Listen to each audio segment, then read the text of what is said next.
And we are back at the Beyond the Board studios here in Orland Park, but this time we're going with the Beyond the Episode aspect. Now, if you remember the first time I did a Beyond the Episode, which has been a while back, it was originally intended to cover the grassroots of skateboarding, the skater-owned brands from homies that I knew that I was trying to plug and promote out there. Well, we're taking the direction of Beyond the Episode a little bit different this time. It's time I make the official announcement. Beyond the Episode is going to be the epicenter, the future epicenter for everything Chicagoland skateboarding. We are going to be interviewing and going out to these contests and local parks, and we're going to be bringing on the future talent of skateboarding from our very own backyard. And what better way than to bring in one of not only the local homies, but he is also a SKRT Wheels rider, who is our second sponsor, Bray Ludwig. Bray, thanks for coming to the studio today, man. Thanks for having me, man. This is so sick. I'm excited for this up-and-coming journey because we want to bring you guys into the limelight, because who knows, like, you guys are you guys that are skating, that are picking up these local sponsors, you guys are essentially the future of what could be pros going to California, pros going to Spain, pros going to the East Coast and skating here in our very own backyard. Yeah. And so, the amateur aspect or the up and coming, there's no one really covering, especially in our area. It's like, oh, let's cover the pros and the legends, and that's cool. You never forget where you came from and whatnot, but you never also want to forget the future. The homies. Like, Instagram's a great way to bring light to it, but it actually, to get to know who you guys are, there's really no platform, and especially here in the area. Yeah. So, we all have an origin story. So, how did you find something? How did you find a piece of plywood and 4 urethane wheel and 2 metal trucks? Like, how did you get started? It's actually funny. Not a lot of people know about the first day I ever stepped on a skateboard, and it started with, I had a dog. I still have a dog. His name's Miles, and I found this little bullshit Tony Hawk skateboard on the side of the road. It was definitely like a Target or a Walmart board, super old. And I started I was like, man, I want to teach this dog how to skate. I was super little. I was 8 or 9 years old, and I want to teach my dog how to skate. I thought it would be the coolest thing ever. I knew nothing about skating yet. Okay. And so I'm sitting in my driveway. I got my dog on top of the board. I'm pushing around stuff, and about a week goes by of that, and I was like, wow, my dog's a better skateboarder than me. Yeah. So then after that, it turned into me sitting at the top of my driveway with my board, and I remember the first day I decided I wanted to learn how to skate for 8 or 9 hours straight. It was from morning till darkness. I was trying to ride down my driveway and pop off the little curb at the end. Okay. And after that, same thing every day for until now. It's just every day I was out. So the dog is essentially what really and just led you down the rabbit hole to where you're at today. Yeah, if my dog wasn't good at skating, I don't know if I'd be skating right now. That's a first, but you know what? Again, like I said, we all have our own origin stories, and it could be homies. And for instance, it was your dog. Yeah. And of course, I would get a lot of, I got this Walmart board, and it's just that worst way. But you know what? Yeah. It was very common back when I was around. A lot of the kids, believe it or not, a lot of kids in my neighborhood, we actually had, they don't make them anymore, the X Games boards. Oh. A lot of us had X Games boards, and then what happened was those who kind of took it more serious, all right, well, let's get a CCS, because where I first started skating, there really wasn't a legitimate skate shop, so we were all getting our stuff from CCS.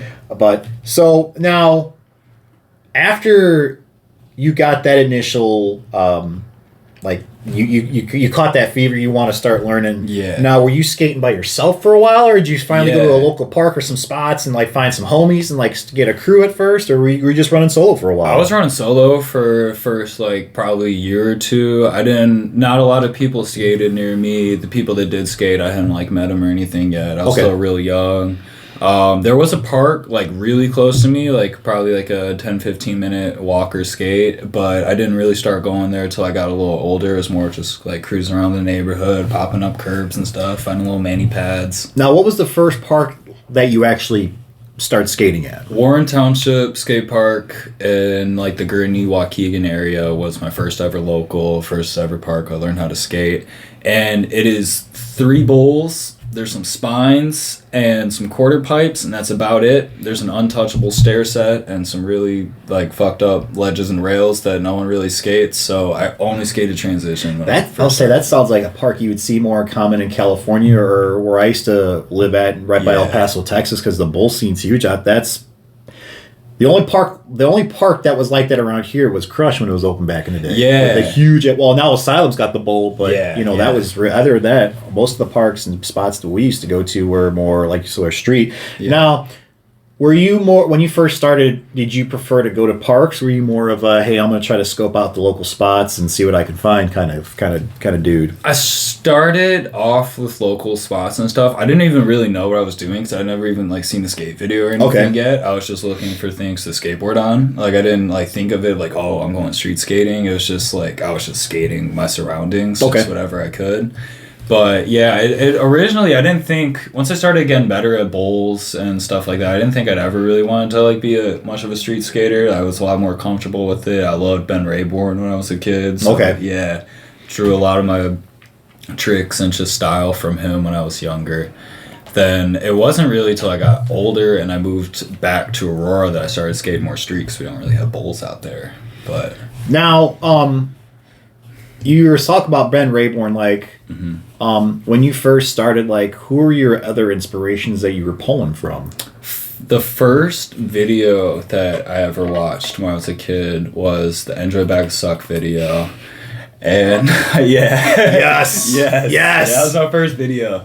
And I loved that video. I loved Episode-Bray, Jerry Sue. Jerry Sue is definitely one of my favorites, and it was partially just because it was the first video I ever saw. I was like, oh, this is the coolest thing ever. Once I started kind of developing my own style, I liked Dylan Reeder a lot. I liked...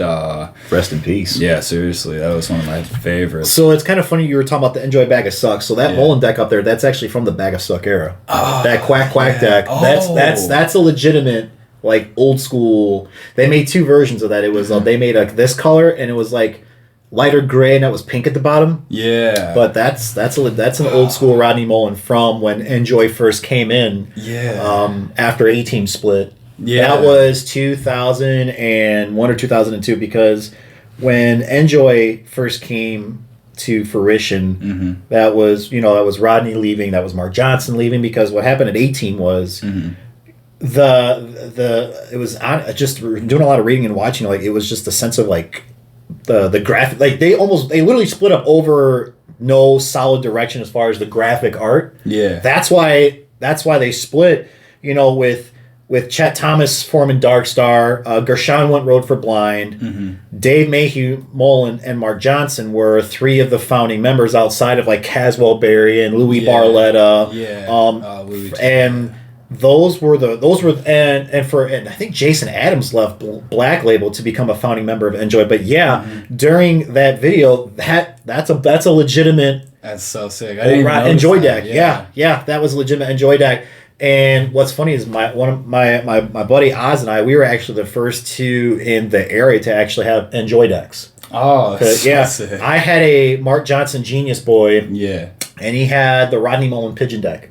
Oh. But we were the first 2, and back then they don't make them anymore. But they used to make this concave called Monster Mold, and it was flat, and the sides just shot up, and you could legitimately barely have to do any flick, and you're flicking varial kick flips, 360 flips, or as I used to do, Casper slides across blacktop, blacktop parking lots. Yeah.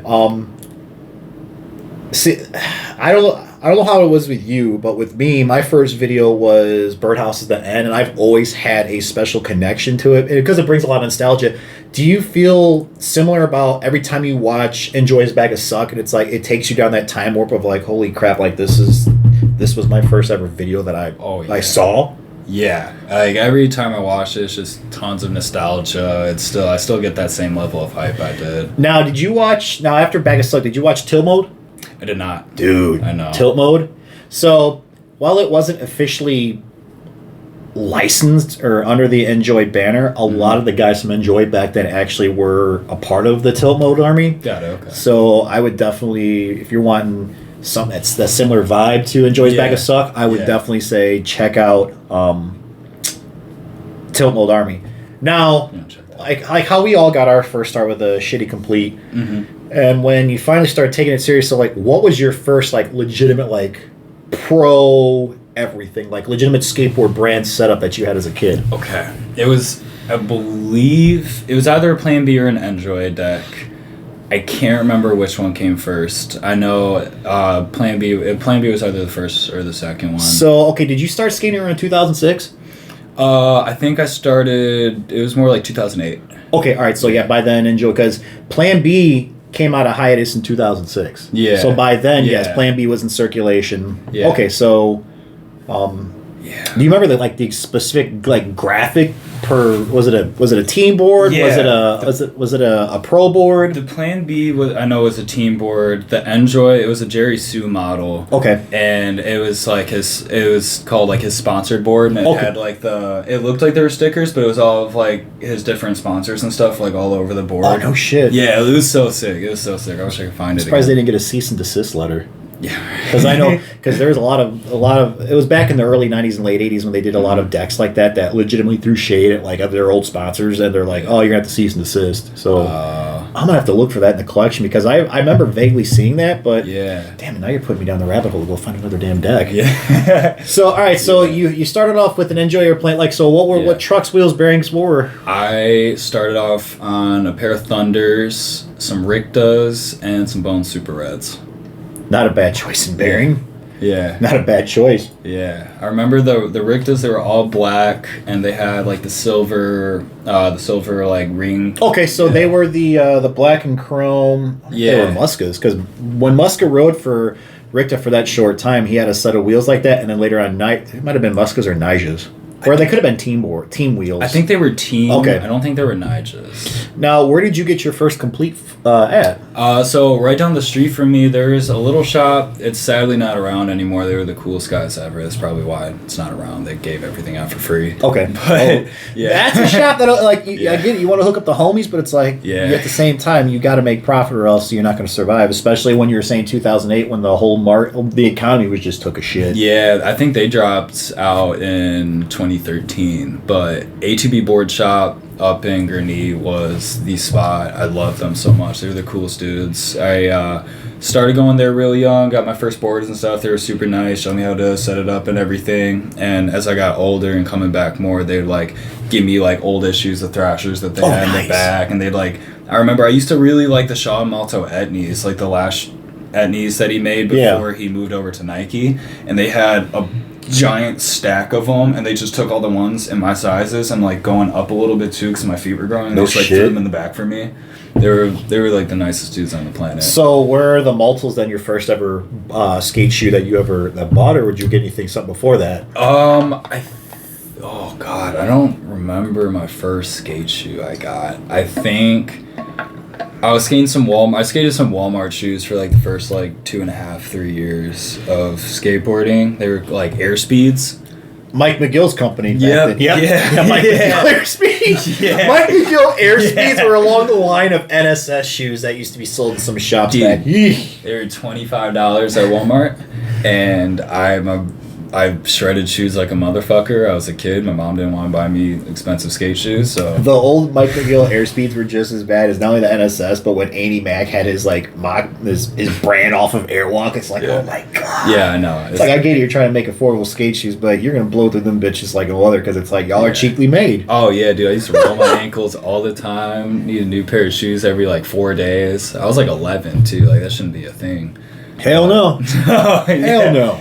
No, so I burned through those for a while. Then I think my first real pair of skate shoes were some Supras. but I don't remember which ones they were. But I think I went to Supra, and then I moved over to like DC's and Etney. Hey. Yeah. Now the suit. Do you remember if they were high tops or low tops? They were hot tops. They might have been Muskas. I think they were. Because Muskas did the sky top, or they could have been the Raiders. They were the Muska Sky Tops. Okay, so Muska Sky Tops. That's right. That's right. Mm-hmm. Okay. Now, now when you first started the skating, like how were you progressing a lot as far as learning tricks, or did you have a rough start at first and then it finally kicked in? I think if it was slow at first, just because I was skating around my neighborhood all the time, so there wasn't that much to do, and I also like didn't watch any skate videos or had any friends that skated, so I didn't really like know what the fuck I was doing. Like I was trying to make my board flip around, but I didn't know like what tricks were. I didn't know how tricks worked or anything yet. And then once I started going to the skate park for the first time when I was in like 4th and 5th grade, that's when things started really kicking off. Okay.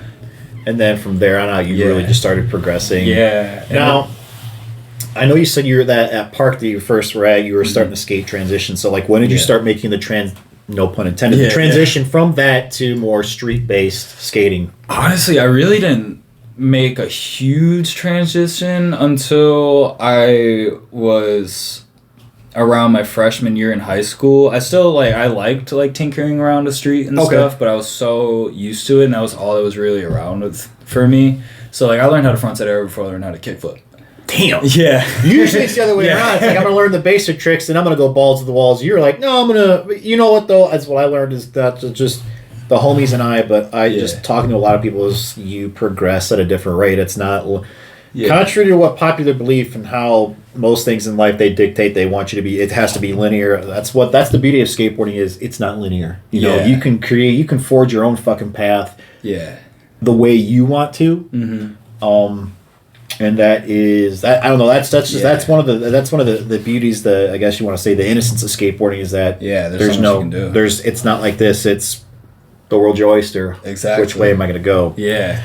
Now, as you got more and more into skateboarding, did you? Let's see. You said 2008. So there weren't really too many of the demos coming around anymore. Have you been to a demo? What was your first demo if you went to one? I'm trying to remember. I went to a Baker demo that was in Tennessee.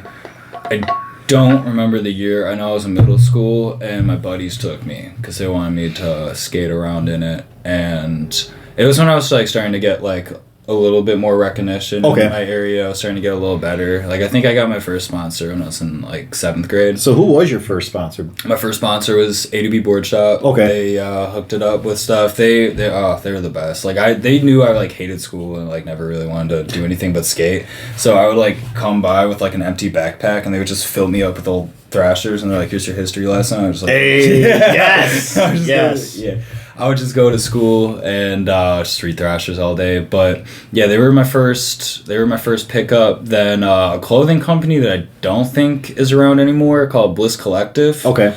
Damn, you were so in 7th grade. You not only had a local shop and a local clothing sponsor too. Not too many 7th graders could say that skate. You know. I got really lucky with my surroundings too, though. My middle school that I was going to was kitty corner to my skate park. Okay. And so I just put my board in my locker every day, just go straight to the park. And my house is 10-15 minutes from the park. So when I wasn't at school, I was just walking there from my house. Now, when did you finally start forming a crew, or you found a squad to finally start skating with? When did you find your first group of homies? Definitely middle school, 6th grade, right when 6th grade started. One of my best friends, his name's Monkey.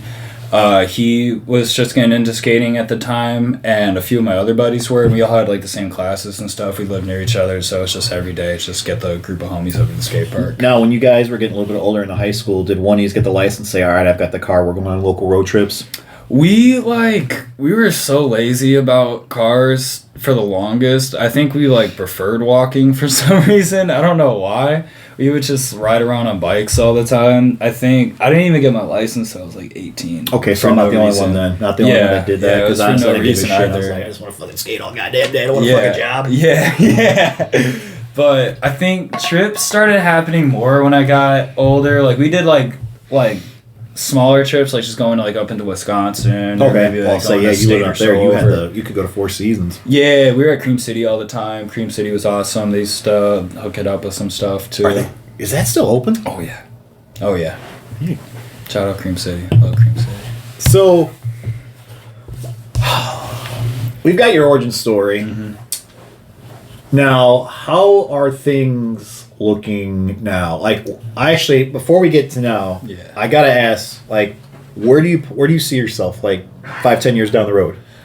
As far as skateboarding? Yeah. Pro obviously would be so sick. Definitely a goal. Now with that, like, who are your dream sponsors? I feel like that changes every year. For a board sponsor, definitely like FA or hockey, just because I love their shapes, I love their team. I've been riding their boards for years now. It's just always been kind of my rock, at least. As I've kind of like gotten more into my peak of skating, or at least where I'm at now. Trucks, Aces, favorite trucks I've ever rode. That's a truck brand I really don't hear too many people talking about. Dude, I skated indies for well over half of my skateboarding career, and up until Vaughn showed me some Aces like a few months ago, I thought I would never switch up from Indy, and let's talk about Indy real quick. Mm-hmm. Is when I first started, Indy made a legitimate like quality truck. It was still, you could look at the base plate and it was stamped made in USA. Yeah, and it seems like ever since they've shipped production to overseas, like the quality of Indy truck, and I'm not trying to talk shit, I'm just bringing legitimate points, is the quality of Indy has gone down since they left the States. And Ace, are they made here in the States? I'm not sure. I believe they are. Yeah, I think they are. Okay, so let's face it, you got a truck company that's made here in the States, you're probably going to be legit. If you send it overseas, it's probably going to be shit. Yeah. So I want to bring it back to when you were younger. Now, obviously we all watch videos and we all see historical skate spots. So, like, what are some of the skate spots? So I don't get if they're still around or if they're not still around. What are some of the spots that you want to hit or you wish you could hit? Okay, like around from my area. Well, no, I'm saying like all like the historicals, like EMB, Love Park, Carlsbad, like the legendary spots. Yes. What are some of the legendary spots that, or like MACBA, MACBA. Spain, Barcelona. So what are some of the spots you're like, damn, I either want to go hit, when as you try to make your way towards pro, or damn, I wish I could hit, but it's not around anymore. Like, what are some of those spots? Okay, definitely MACBA. That's a good place to start. Just everything I see there, I just love. I don't know. I love European skateboarding so much. Like, just their spots, just everything that's out there. Everything's so different and unique compared to what we have. So Barcelona alone's a freaking gem. Yeah. Like, it used to be back in the day, a lot of your tours with during when I was skating, like a lot of like they legitimately, like, they'd go out to Barcelona for like months at a time and go shoot. Oh yeah. Dude, the granite. Yeah. It's like, I don't need wax, I'm good. Yeah. Just literally. and on top of that, like, if you look at, I think it's Chet Thomas's Battalion part, he's got a few clips out there where he's hitting those benches at it's either Battalion or it's Globe's Opinion. The infamous benches over at Barcelona. It's like, dude, where it's under that, like, that canopy ish. Yeah, I know what you're talking about. Do you know that one spot? So it's got these giant. I think it's somewhere in Europe. I'm not exactly sure. It's got these giant like humps, and then there's this like guardrail at the end, and people like throw tricks like Barcelona. That's in Barcelona. Yeah, actually, Chet Thomas did a frontside flip. No, we're clarifying frontside 180 hard flip. Screw your kick flip. That's a frontside 180 flip, but that's for a different story.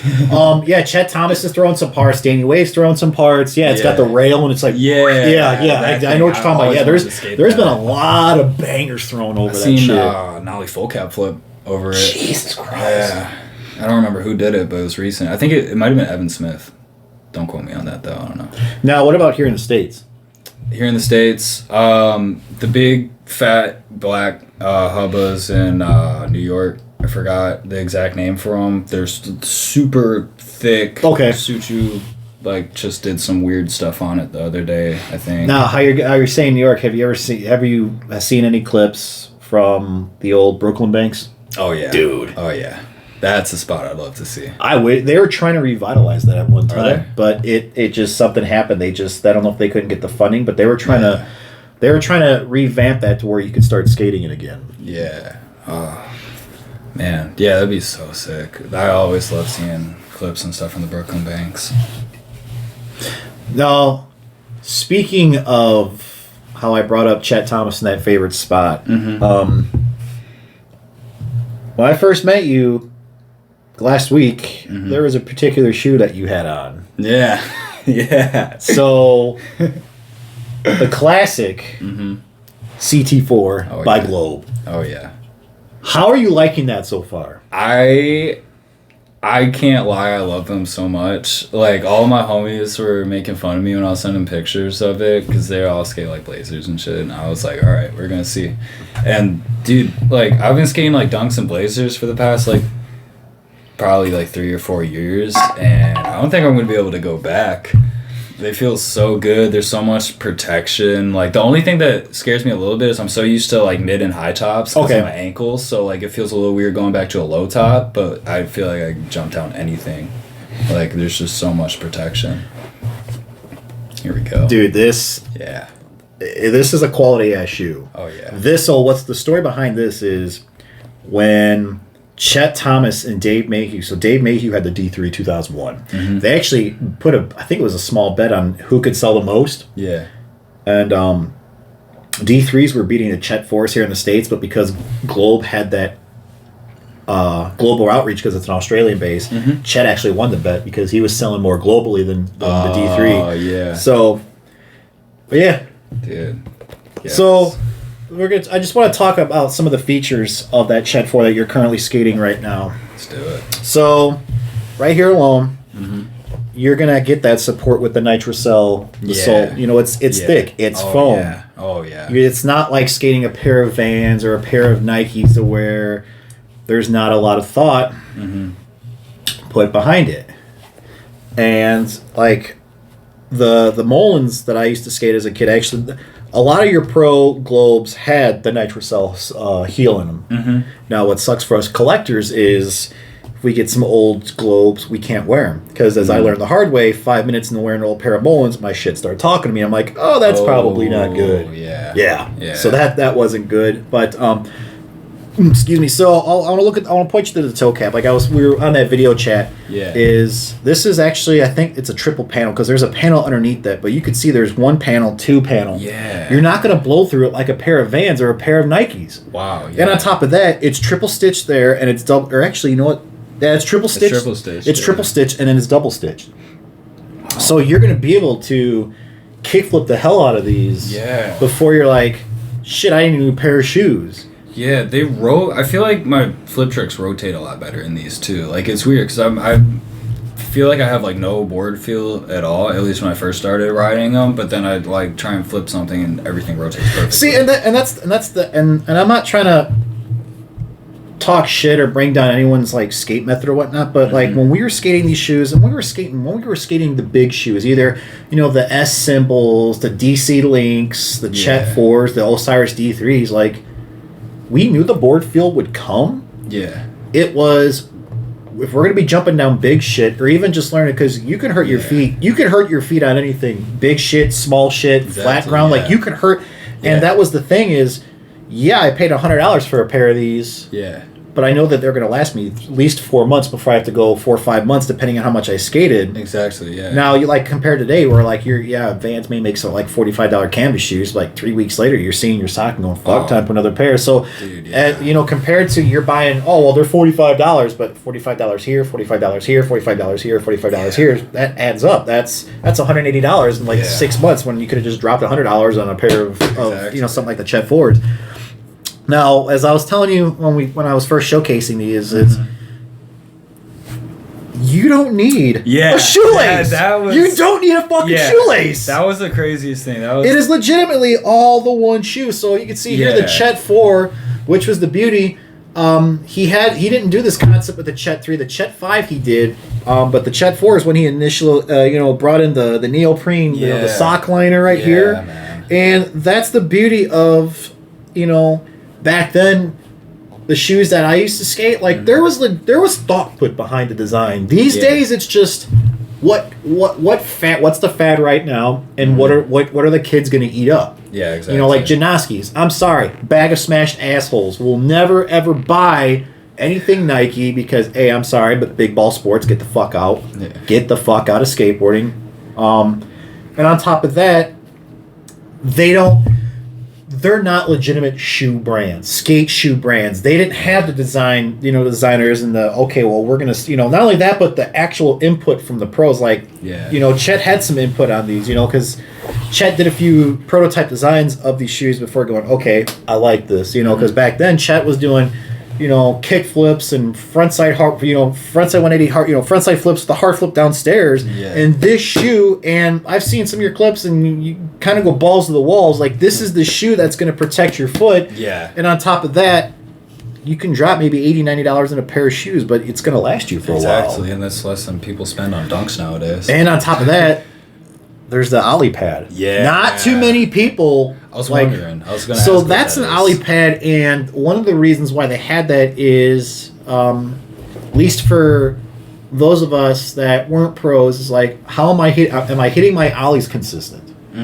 This was one way to tell, because when you would slide up, let me just grab it. Actually, no. Let me grab the Chet Thomas setup right here. Nice. So, when you're hitting your ollie, you want to, when the board's coming up, you want to make sure that you're getting the right, because if you ollie too much on your toe, it's gonna it's a great way to show control.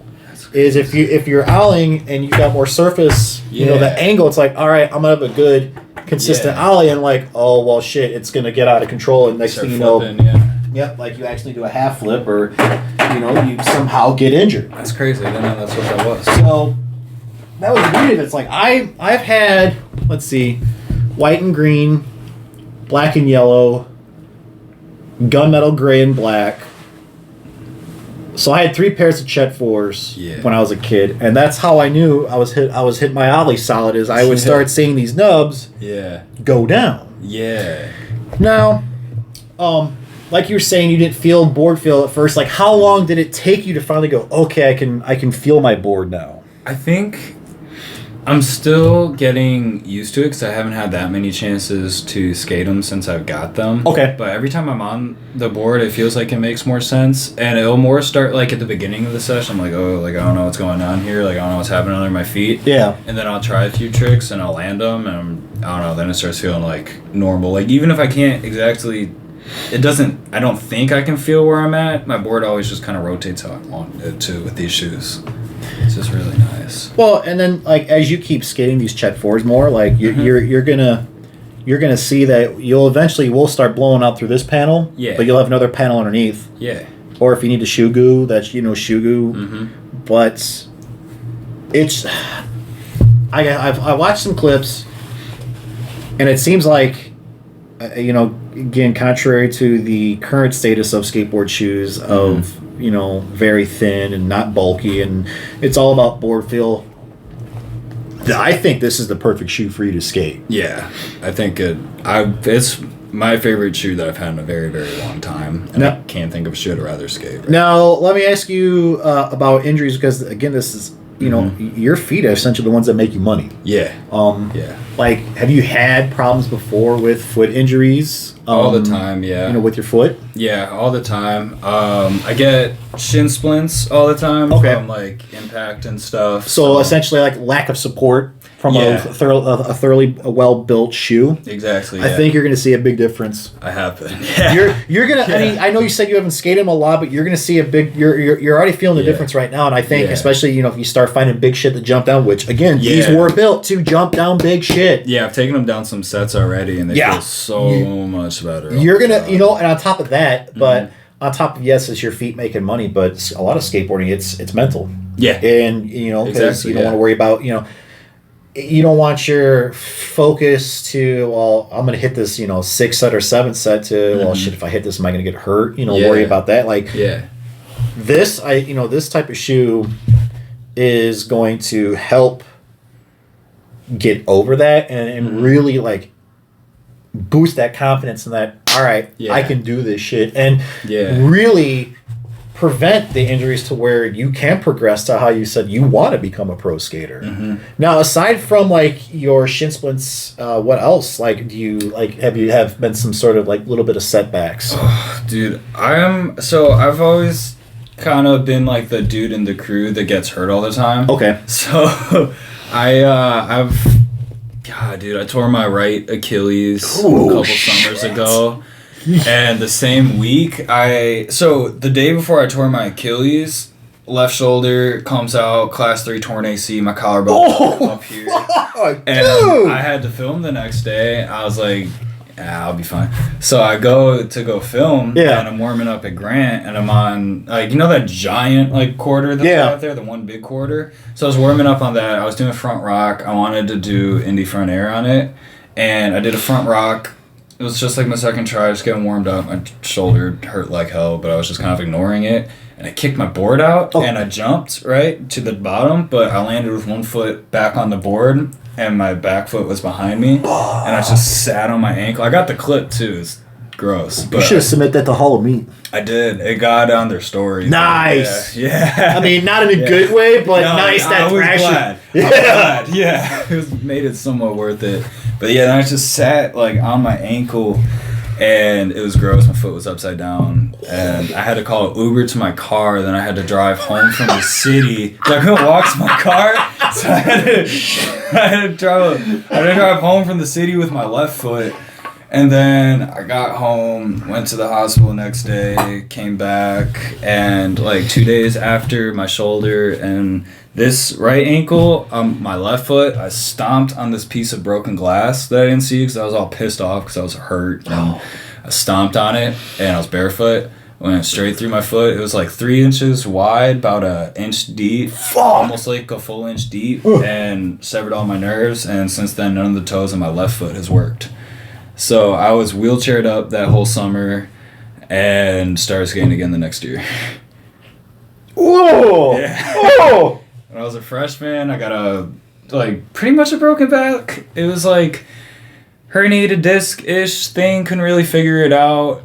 Bro, you need a whole new goddamn body. Yeah, Shit. no, it's bad, dude. Like I tell people this. They're like, "How do you walk?" I don't really know. Yeah, just do it, I guess. Yeah, so like when that happened my freshman year, I stopped skating for like three and a half years because that's when I was like at my prime at that point. Okay, like, I had sponsors. I was young. I did not give a shit about school up until then because that's what I was doing. I was skating. I was like, man, I'm not going to school. I'm going to be a pro skateboarder. So aside from tearing shit, like, did you break any bones? Most of them. We're just gonna. As soon as you said it, what popped into my head right away was if you played Skate 2, the Hall of Meat, like when you break something, like your skeleton is just like highlights. Yeah, dude, that's me. Red and yellow. It's like, yeah, dude, like almost all of my fingers and toes. How the fuck are you not Mr. Bionic Man over here? Dude, right? I don't know. My left wrist I broke like a bunch of times because it used to be the one I used to fall on all the time. So my bone like looks weird and. Like collarbones just get messed up all the time. My knees, my shin. I broke like it was. I think it was just a real bad fracture, but I pretty much broke my left shin on a ledge. Okay. I slipped. I was doing just like a back crook, and I slipped off, and it was like it had like a metal trim on it, and I hit the corner with my shin. And you broke your shin that way. Yeah. Dude, so gross. So gross. I forgot who it was on the mega ramp. I know what you're talking about. Yeah, I don't know if it was Bob or if it was. No, it wasn't Jake Brown. It was. It was someone that hit that coping, and as soon as you said that reminded me. I'm like, ow! You hit that coping, and it's like, I'm dude, fucked. Yeah, I don't even really keep track of injuries anymore because there's just been so many, and there's so much there's always something hurting. Like, it's just always, even if it's just little, like I got like a little hairline fracture starting in my shin or something like that. There's just always something. It's just kind of like, oh, this thing hurts more now, so I'm gonna focus on that. Okay. Yeah. Yeah. Oh God, man. I don't know why I got hurt. So you've torn shit, you've broken bones, and yet you're still up and at 'em. Yeah, I don't know. I can't stop. Like, I remember after that whole thing with my toes not working and my torn Achilles and stuff, like, the first day that I could stand up, like, I could stand out on my wheelchair and I was on my feet. Yeah. I drove over to my local with, like, my board in my car, and I had to hang my foot out the window because I couldn't keep my foot above my heart or below my heart for too long. Jesus. The stitches would blow out. So I drove to Phillips with my foot out the window, and I just, like, cruised around. I couldn't push, but I would just, like, go down the ramps. That's fucking gnarly, dude. God damn. Oh, so... Yeah. All right. So I want to... How are things... Okay, so current day, like, how is your skateboarding career going so far? It's going good. It definitely picked up a lot since I started talking to Vaughn and getting incorporated with SKRT and stuff like that. For a while, I kind of started just... I wasn't taking, like, a hiatus, but I wasn't really filming anymore. Yeah. I was more just having fun. I was still skating as much as I used to, but I just wasn't, like, pushing it. So he was the catalyst, essentially lit a fire in your ass, go, okay, there is potential there. Pretty much. Now, yeah. since you've been on SKRT, there seems to be a story behind a wheel design. Yeah. So, what's... All right, talk to me. So, What's the backstory on the 56 millimeters? well, it started off with these. Okay, so the 54s. Started off with the 54s. The side cuts. Yes. So I have never, at least in the last 6 years, skated something less than a 56. Originally, I was on 58s. When I started talking to Vaughn, I like big wheels. I don't know. They're so much fun. I've skated 60s before, like street too. Like, I don't know. How the fuck you skate 60s on street? That's okay, so not to sound like the old guy, but back in my day, like 56s and up were a vert wheel. Yeah. 55s and below were street wheels. 55 and below didn't exist in my world. That just wasn't like an option. And so, yeah, I don't know. I just like them. I like looking down and seeing some big ass wheels. Okay. I like not having to worry about like cracks and rocks and stuff. A lot of like the Aurora spots I skate, and like some of the spots I grew up skating up north were just straight like chunky and crusty. So bigger wheels ended up working better. And so Vaughn first had these 54s that he made, and he was very certain that they were going to work for me, and I was pretty certain too. I was like, you know what, man? Like, I'm going to make this happen. I'm going to go down a size, and it's going to be great. And then I started skating them, and dude, I was so mad for like a week straight. Like, I was just so angry at skateboarding. So 2 millimeters off, and it just fucking throws off your whole game. Everything ruined, like everything. Like, I was so, it was weird too, because I'd look down, I'd see smaller wheels, and I'd be like scared. So it was like the same kind of thing with like you're saying, like with the shoes. Yeah. Like you just got in your head that you're gonna be safer. So I'd look down and see these little wheels. I was like, what the fuck's going on? Like, how am I gonna land? And yeah, we tried it for a week. He was putting like lead tape around my board to like change the weight, make it so it'd be like harder to pop, so it'd feel like the wheels were heavier. And we did a lot of stuff, and eventually we just made me a 56. So you are the reason why the 56s exist. Yeah, I needed those. And once I hopped on the 56, it was a lot better. It felt how I needed them to feel. Now, out of all of the wheels that you've skated so far, like, how do you feel the formula of the skirts like fit your style? I feel like with the Spitfires and stuff. So I used to only skate Spitfires. Okay. I skated Bones when I was younger, but then once I hopped over to Spitfires, it was only Spitfires for a really, really long time.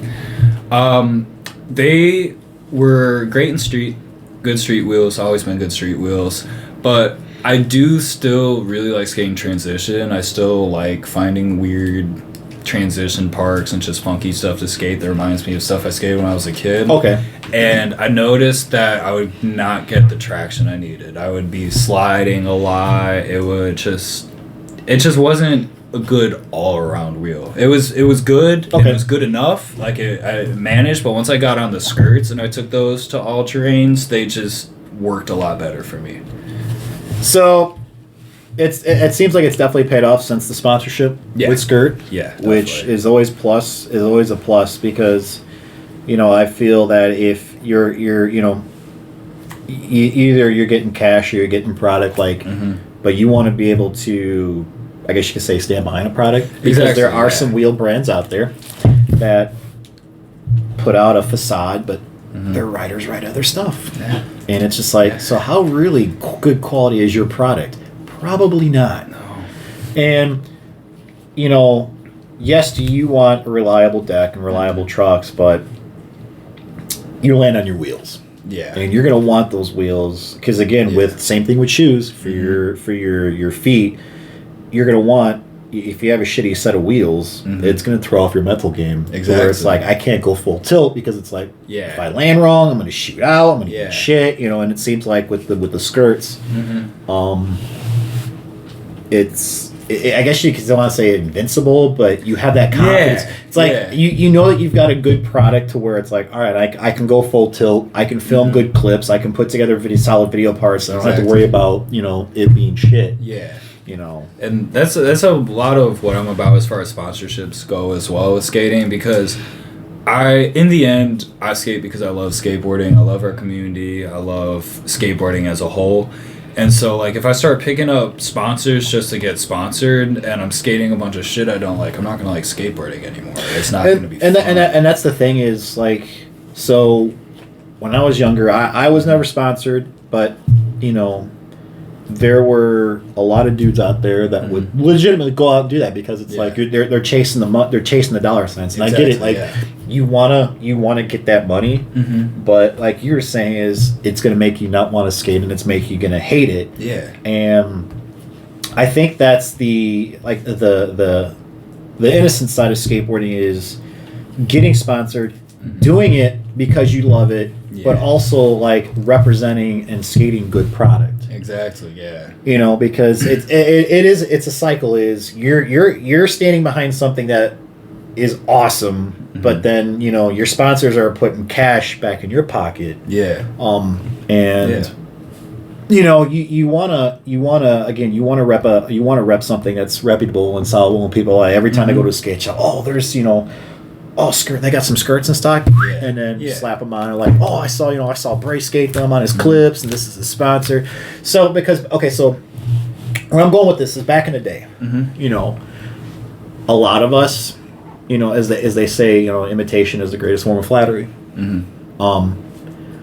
Like, especially with me, because I was kind of the poor man's Musket in Braidwood. Like, I legitimately had Chads set up 1-for-1 then, and I have it now. Nice. I skated Ghetto Childs, because it's like, like, back then Ghetto Child made a bomb ass wheel. Was I snapping Shorty's decks left and right? Yeah, but they actually, the whole mantra of Shorty's, this shit's got pop. Like, Shorty's decks back then had mad fucking pop, dude. And like the pros that we were watching, we'd go buy their shit. We'd either go buy their shoes, their decks, or their wheels, or some of them even not. It wasn't too common, but some of them had pro trucks. Or some of them had pro bearings. And it's like, I want to skate what they're skating. Because look at them. I'm not as good, but clearly, if I'm watching them and their product is being able to handle what they can do, it should be able to handle what I can do. And this also, I want to tie back into the indie thing, is I had a set of indies that a couple years ago, I had indies, and they weren't the made in USA's. The axles were slipping. And I'm like, what the fuck? I've never had this happen. I looked, I'm like, these aren't the make. And going back to quality of product, and being able to stand behind your products. And it seems like, you've got that confidence booster that, you can hit the big shit, either the street or the transition with Skirt. Now, aside from Skirt, like, are you sponsored? You got any other sponsors? Or you got, like, you don't have to go in depth with the cat in the bag, but you got some things lined up in the works for the future to... I definitely do have some things slowly coming into fruition. Some stuff lining up. Just got to keep putting in the work. But Skirt is the main company I'm riding for and promoting for right now. Hey man, it just takes one to get you to where, like you were saying, you want to be a pro. Now, who is your main filmer?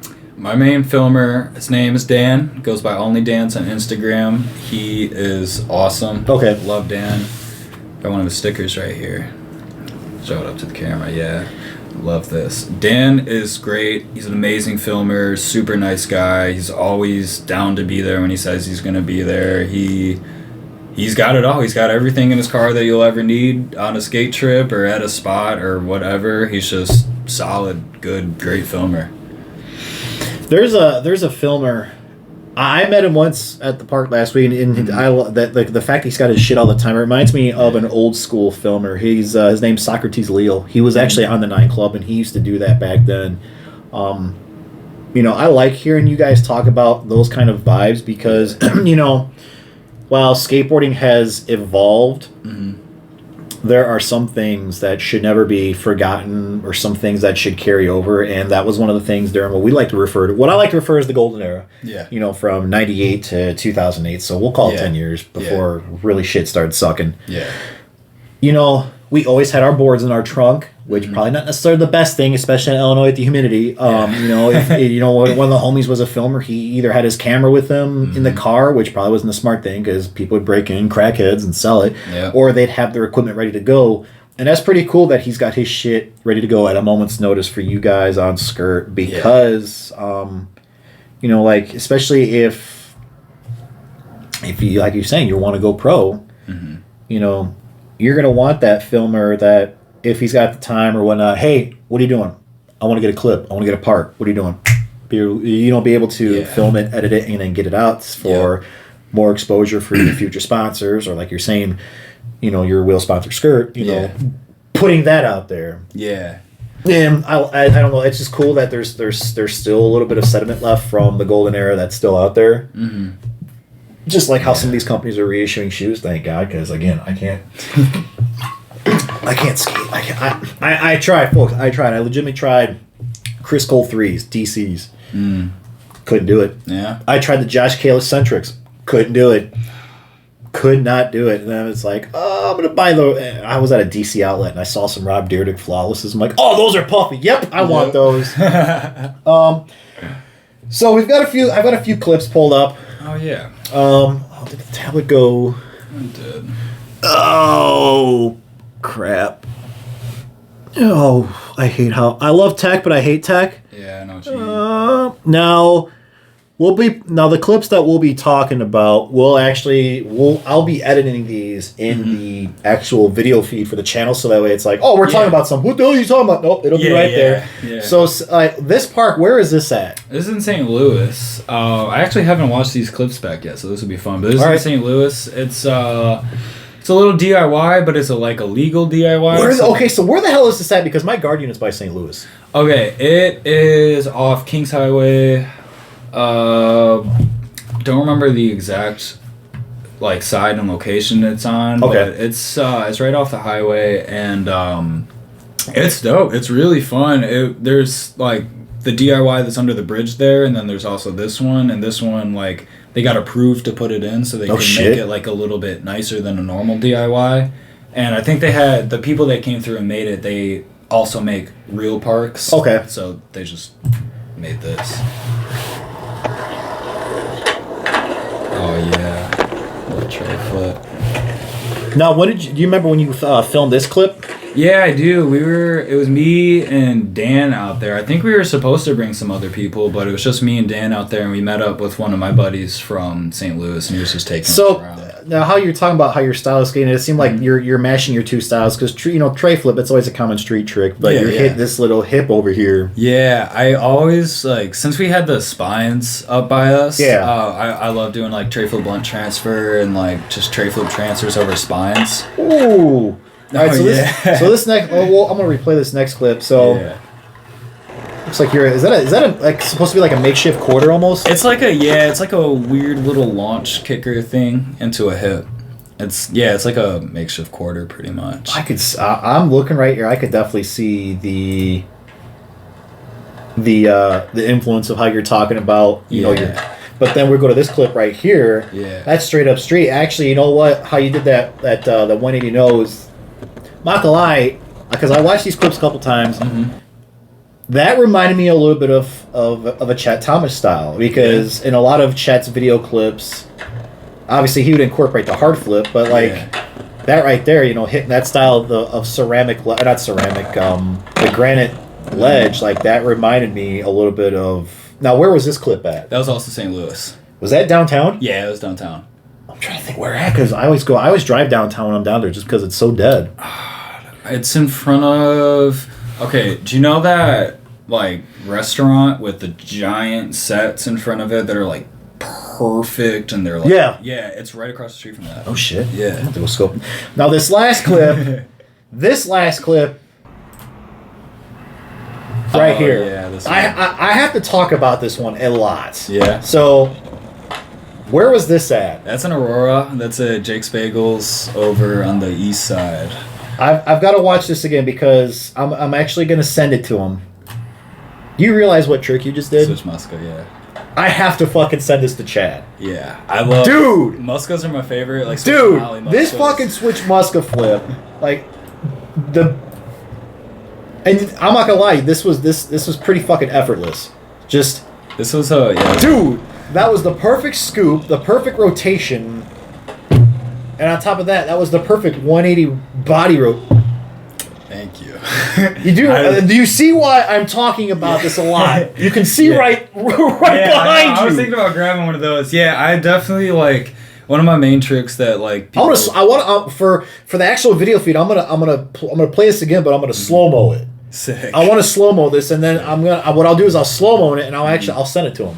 Thank you. And hopefully, he posts a lot of clips of people throwing Muska flips. Oh, so what I'm gonna do is I'm gonna slow mo this, and I'll actually send it to him, and hopefully he'll put it. And if he does, then that'd be awesome. Like again, this is where the whole great imitation is the greatest form of flattery. Yeah. And people talk shit about pressure flips, which pressure flips were the shit back in the day. They were during the golden era. But this, dude, I just want to.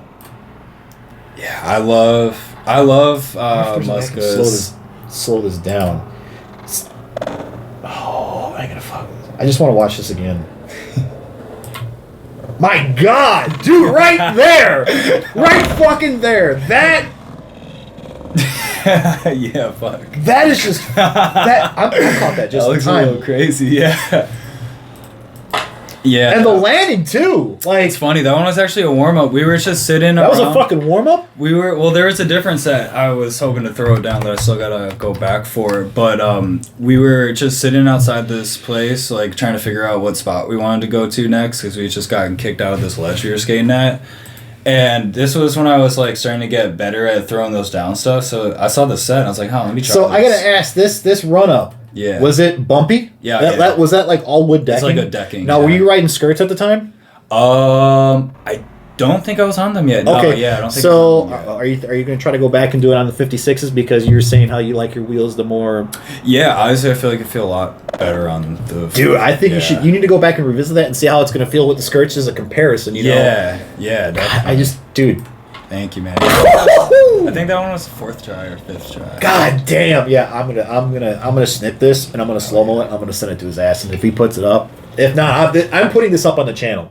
I'm gonna put this up on the channel's Instagram because, not too many people don't know about the Muska flip. Yeah, it's one of the few tricks I have that I'm kind of like, I guess, known for, like at least with like my homies and stuff, just to switch to nollie Muskas. All right, so the next time you do this, or I wanna get okay. All right, so this would be cool to film. Mm-hmm. We got to get you some fucking swishy pants. We got to roll them up. Yes. I will gladly let you borrow the fucking shorty's backpack. Yes. You got to get a sleeveless shirt. Mm-hmm. I'll find you a beanie with a bill, or we'll get you a flapper, and we can. Yeah. Well, what I want to do is I want to get a clip. Mm-hmm. I want to get a clip of you dressed like him. I'm with it. That'd be so much fun. You know what? I actually have an 8125 setup that's got 58 millimeter Ghetto Child wheels. Yeah. I think we need to set it up. We'll get you. I'll film it. I'll put it up. I'll send it to him. We'll get you doing the Muska flip on an actual Muska setup. Yes. We're going to make that happen. I'm gonna need an A5, but I can do it. Well, if that's the case, I might have to order another green board. Yeah. So with your setup, clearly I saw the landing, so it looks like you like to skate your trucks a little bit loose. Oh, yeah. I tighten them with my fingers. Oh, Jesus Christ. Yeah. That's some like Day One song shit. Yeah, they just like. Do you ride with quarters like him too? I tried at the Pitbull demo. I like did a day one setup, and it was actually really fun. Like it felt good. Is it one of those you could do it every day, or is it more or less a specialty thing for like? No, yeah, like I could. So like you took the bushings out and all. Yeah.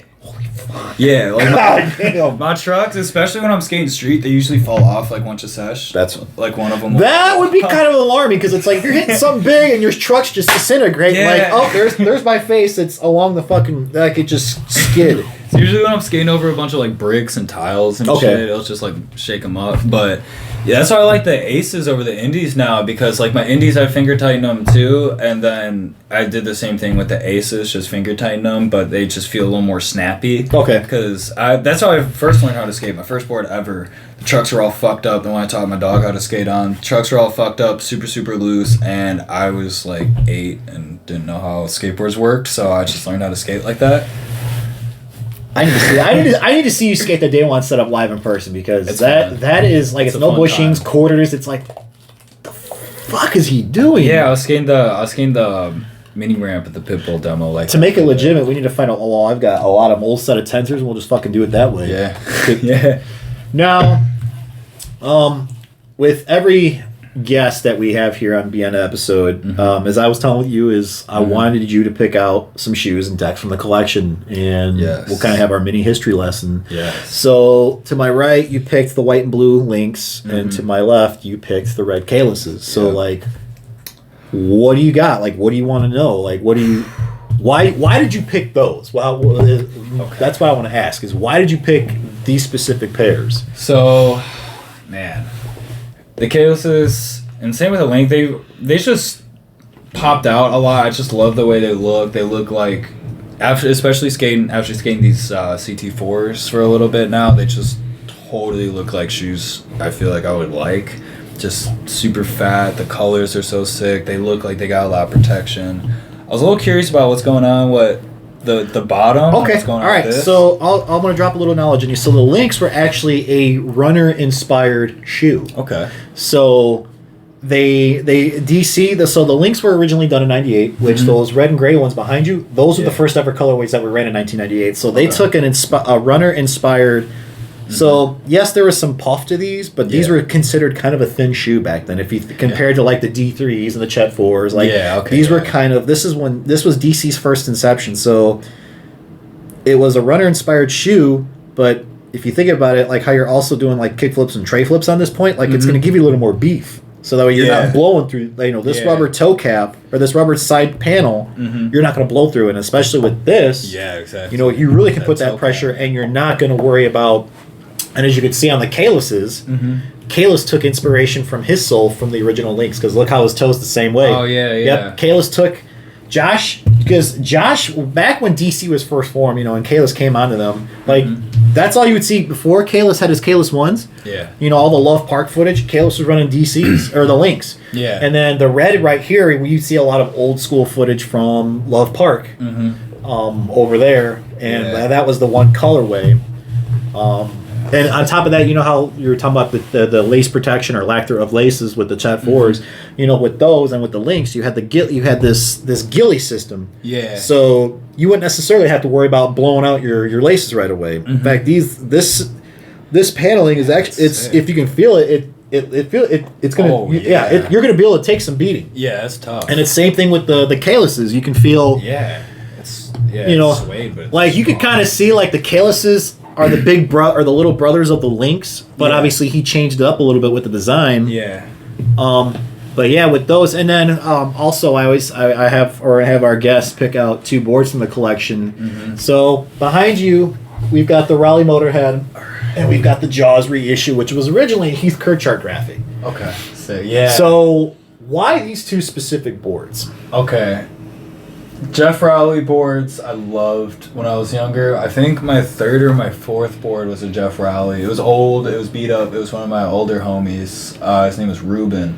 And Ruben Aguilar, he's so sick. I don't know if he still skates, but he rips. But my board snapped at the park, and he had this old beat up Jeff Rowley deck in his car. I don't remember what model it was, but it was 8.5 and puke green. Yeah. So you started skating 2000 and okay, so 2000 that right there might have been towards the Raleigh's tail run with Flip before he left. Yeah, I believe it was. Okay. But yeah, so I never seen any board with the new wave technology. Yeah, the new wave. So the story behind that is this was Blitz distribution back in the day. Mm-hmm. So back then, it was Flip, it was the Firm, it was Birdhouse, and then when Baker formed and Bootleg formed, they were the five. They were all the boards back. Well, Birdhouse did, but Flip had it, the Firm had it, Baker and Bootleg. So that's why you saw the new wave technology. On all those boards back in the day, and it was different. Now a lot of there's footage on street but from what Vaughn was saying, this was better on vert, and I get the concept of you wanted to, especially I could see for board slides, make it a lot easier. What I was thinking, But I actually skated well. I didn't think it felt bad, but I know to some people it did feel kind of weird. The new wave. Yeah. But the negative about that is with these seams right here, more susceptible to cracks instead of one flat surface to where weight distribution. You could kind of see so you kind of see where I'm talking about is I know what you mean. Less surface area for sliding, which is going to make it better. But also when it comes to weight distribution, there's your strong point, there's your weak point, there's your strong point, there's your weak point. Yeah. So and same thing on the top is I know they took the new wave they didn't do just new wave, it was new wave throughout the board, but you could kind of see there's just that small amount of surface that's not there. It's going to add up in the long term to where it's like you're probably more apt to snap a deck. Yeah, fuck. Never thought about that. And then you chose the Jaws deck. Yeah, I had to. I always loved Jaws when I was a kid. I was definitely early middle school. He had me dropping in off roofs and shit. Just loved all those parts. And I never seen that graphic. So this graphic, along with the Falcon series and some of the other old school birdhouses that I have that are reissued. Yeah. So this was during the glory days of Birdhouse. This was around when the video came, the end. Yeah. Which, if you haven't watched that, yes, it's grainy as hell. Yeah. It's not like today's videos, but like how Enjoy Bag of Suck has that connection with you. Yeah. Birdhouse's The End was my very first video that I saw at my buddy's Casey's during his birthday because he called a bunch of his friends and he's like, hey, what are you doing? And we all had essentially a birthday party / skate session all weekend. And in his basement, that was the video we watched. Was so Birdhouse's The End. So this is the Yuck graphic. I swear it was Heath Kirchart because I had it on. I think it was a Heath Kirchart because I remember back when I was in school, Tech Deck made folders, and one of them was all the old Tech Decks from Birdhouse, and this was on there. Now originally this was green, same style of font, but this was a green background. Okay, and it was Kirchart. I think it said Heath Kirchart in this font and it had Birdhouse on it. Yeah. So yeah, this is a reissue. This is actually an 838, so this would probably fit you. Yeah. It's close, yeah. Because I don't think Jaws skates anything less than an 825. Yeah, which is terrifying to me because his feet are so big. Right, and he jumps down the biggest shit ever.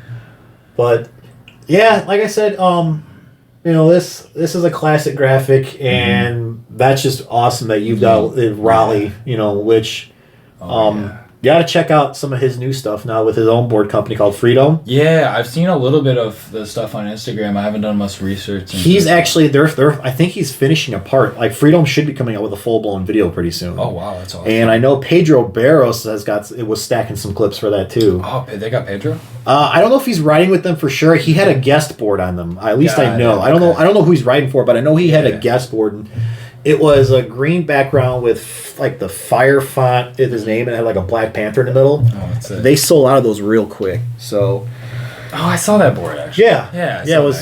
So, that's it. All right, man. Well, it was awesome having you here. Thank you. Yeah, it was awesome being here. Oh, actually, I got one more question. So, with your setup, is there one thing that if you don't have, you're not skating? Most of it. Okay. So what? Okay. So if what do you have to have for the stars to align to go? Okay, I'm ready to go. Number one has to be my trucks. I literally can't do anything on tight trucks. Like if someone tightened up my trucks and asked me to drop in, I would bash my head open. Happen once. Like I just have no balance whatsoever without my loose trucks. Probably have to start there. Next would be definitely deck. I need really deep concave and huge nose and tail. Okay. I want tons of shape, just huge blown out nose, just weird shape board, giant popsicle. Truck or wheels, as if it's above 56 or as a 56, usually I'm okay. I like the skirts, not just because I'm sponsored by them, but like they just are holding up a lot better as far as skating other stuff. So there was a lot of R&D going in the skirt before he finally said, all right, here's our product. Yeah. Again, that's the thing, is not only are you sponsored by them, but it's like, do you have a legitimate product? Was there a lot of time and thought behind this? All right, I'll definitely skate your shit. Yeah, exactly. And I did notice a huge difference the other night. I was skating at Fargo and my board snapped and I didn't feel like setting up a new one, so I was just skating my buddy's board around. He just let me loosen up his trucks because he was done for the sesh. And I was skating some Spitfires. I was like, wow, like I don't even really like these anymore. Like it felt completely different. So definitely got to stick with the skirts.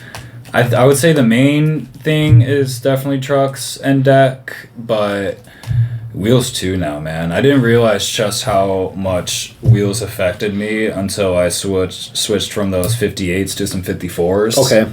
And you're like, holy shit. Yeah, this is a whole new ball game. Now, what about another important feature or factor? What about the grip? I am not that picky with grip, believe it or not. Mob or Jessup is fine by me. I used to love like doing cool grip art and getting like clear grip and doing a bunch of cutouts and stuff underneath it. But now I snap boards too fast, so it's not really worth it. And of course, I gotta ask, because you switched to my style of shoe, the shoes, man, the Chetty 4s. It's early to say, but as of right now, I'm stuck on these. Yeah, I was gonna say, if I were you, I would start stockpiling. Yeah. What size are you?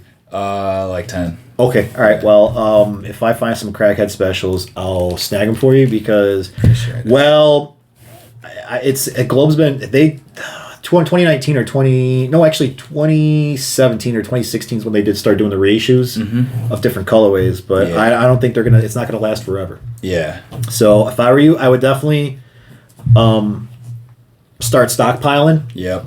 Just because if you find, I'm telling you, like, you're not going to want to go back to today's shoe after skating these for a while. I know, I can already tell. And with you jumping down big shit and like doing transition. Oh yeah. Like, and Chet did do a lot of transition too. He just wasn't your street and legend stair skater. Like there are some parts where he's skating, mini ramps and whatnot. He's like, ripping it. Yeah, hell so I would definitely. I do also have another setup I totally forgot about. Oh, you got like a fun board? I have a fun board. What's the fun board? My fun board. So my fun board I'm not too picky on company or shape. I kind of like. Yeah, it's just big as fuck. Okay, so what is it? What are the components that make up your fun board? Huge, stupid shape. Could be useful, could not be. Just different, weird, funky shape. Okay. Like mine right now that I'm riding, her name is Leslie.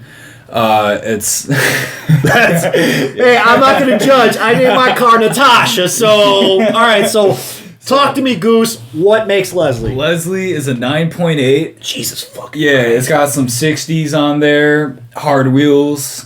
The trucks are the biggest aces you can get. They're like a 9.5. So what kind of shape is this? It's a shape. It's got. I mean. It's like a weird fishtail. Is it kind of like the old school Bucky that I have?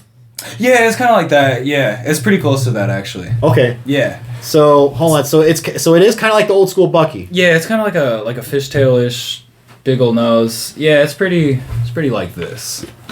It's very it is this shape. Yeah. Is that specific shape or kind of similar? It's very very very similar. Okay. Nose is a little bigger on mine. All right. But pretty much this kind of shape. I mean, I have another one with no nose at all at the house I'm waiting to set up that I'm pretty excited about. But super loose trucks, same thing. Like, especially with the big axle, it makes it even... Now, is this more like a cruiser board, or is this you find some huge-ass transition? Like, like huge transition. Or it could be a slappy curb. It's just whatever. Slappies. Yeah, I got these giant rails on it that are like giant enjoy middle fingers. Ah, yes, okay. Yeah. So that thing is so much fun. So for the fun board, just as big as I can get. Sometimes I'll just switch up what's on it just to make it weird. I just want it to be the complete opposite of what I usually skate. Fuck it, dude. Yeah, it's just a lot of fun. It's just good to switch up. If I'm getting like pissed off at a spot or something, I can just cruise around on that and be happy again. So, we said your long-term future, but again, you don't have to divulge like hardcore details. But like, what do you got? What possibilities you got cooked up in the immediate future? I believe the video part will, like the skirt video, will help a lot with what's going on there. I have been trying to talk to some local shops, some other companies. Don't know how much. Yeah, I don't know. I have been talking to. We're gonna have to cut because I totally forgot the name. Quick Trucks. Okay. Yeah, I've been talking to Quick Trucks as of late, trying to see if we can work something out there. Have you seen what they make? Quick Trucks is so sick. So it's basically like a riser pad, and it's built in. And you screw it into your board, and it locks your truck in, but you can swipe your truck right off. So you could slap on different trucks. You could rearrange your setup. If you gotta take your board somewhere, slap the trucks off, throw it in the bag, and go. Yeah. The fuck? Oh, wait. So you screw the riser pad's permanent. It's hardware. It's pretty much like. And say hypothetically, you're going from a set of like GKs to a set of tensors. Yep. Like a fucking credit card machine. Yeah, literally. It's sick. Yo, really I need to research this shit. Okay. Yeah, they're really sick. So we talked a little bit, and Vaughn's been talking to him. I could see that being crucial for you because especially you like going down big shit and you like skating transition and while that doesn't always happen, you're increasing your chances of either snapping an axle, snapping a freaking kingpin, and I could see we're just like, oh well, I broke one, swap, and then you're good. Yeah, that's kind of that's dope. I know. I also have to skate risers on all of my boards because my trucks are so damn loose. Well, and you skate big ass wheels too. Yeah, exactly. You want to go down something big and hit that wheel bite. Next thing you know, half your face is on the sidewalk. Yeah, so it's kind of like perfect because I would just want them on all of my boards anyway. Okay. Yeah, and I feel like there's just so much more. Like I really like the creative aspect of skating too. It's just like weird tricks, weird spots. Again, as I was saying earlier, unlike a lot of your sports, shit's linear. Skateboarding, it's like like how Rodney Mullen used to say, he created tricks. Yeah. But people are now taking his tricks and putting their own twists on them. Yeah. And it's the same thing with you. It's like you're doing some transition tricks that guys like Lance Mountain and Cab and Mike McGill and Hawk did, but and you're progressing it in your own style, just like how you like Jaws. Yeah. Jaws is doing some shit that it's like there's a foundation and then it just goes wherever the hell. And same thing with you. It's gonna go wherever the hell it is, and you need those products, you need your setup to be specific to. It's like, all right, well, I can take this and I can take it in what direction I want. Yeah. So, all right, man. Yeah. It's been awesome for you to be the first interviewee for the Chicagoland area. Thank you, man. Thanks for coming out to the studio. Where can people find your clips at on Instagram? What is your handle? My @ is @Bray Smokes, so just BRAY Smokes, no spaces or anything. I got clips up on there, and that's the main place you could. And where can people find you skating mainly? Phillips Park in Aurora. It's just all local spots in Aurora, Illinois. That's usually where I'm around. I travel out to the city sometimes, but mainly I like skating Aurora. We got a lot of unique spots, a lot of spots that no one's ever seen before. Okay. So it's a lot of fun. Yeah, man. This has been awesome. I look forward to having, all the up-and-comers here. Yeah. And I'm glad that you were the first one to do this. And I'll put, like I said, I'll put your Instagram handle, throughout the entire. So I want to get you. I want to get you the exposure because I've seen clips, especially the musket flip, which fucking still has me.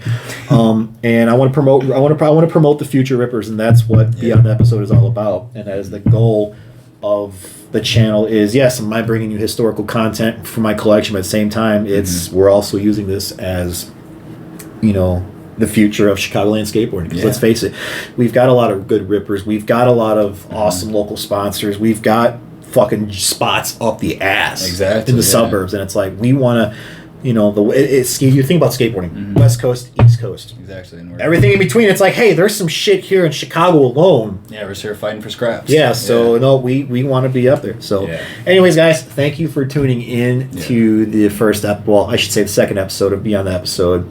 And I look forward to continuing bringing to you the content from the Chicagoland area. Also, the next episode of Beyond the Board is, in fact, the high fine blood Brazilian, Bob Burnquist, so stay tuned for that.